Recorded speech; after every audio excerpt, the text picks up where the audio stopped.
1 маусым халықаралық балаларды қорғау күні күллі әлемде тартымды шаралар, шерулер және фестивальдар өтеді. Алайда биыл коронавирус инфекциясымен күрес аясында ендірілген шектеулер үшін барлық мерекелік шаралар алынады.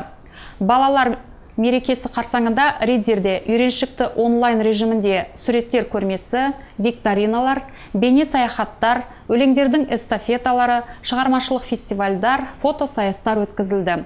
Және әрине, ересектер бұл күні балаларды одан зор қамқорлыққа бөлегілері келді. Халықаралық балаларды қорғау күні қарсаңында күрделі жағдайға тап болған балаларды қорғау орталығына қалалық полиция бөлімі қызметкерлері барып қайтты. Полицейлер балаларды мерекемен құттықтап, сыйлықтарын табыстауға келді. Ересектер ұл қыздарды тәттілерімен қуантты. Ал жауабына меймандар алғыс сөздерін қабыл алып, шынайы балалардың күлкілерін көрді.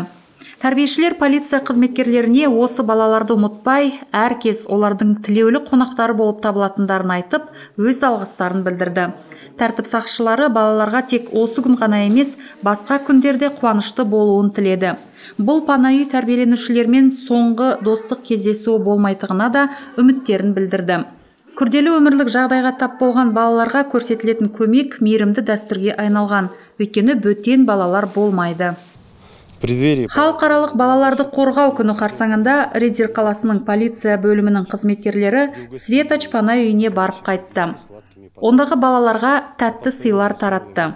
Біз күрделі өмірлік жағдайға тап болған балаларды тұрақты негізде қолдауға тырысамыз.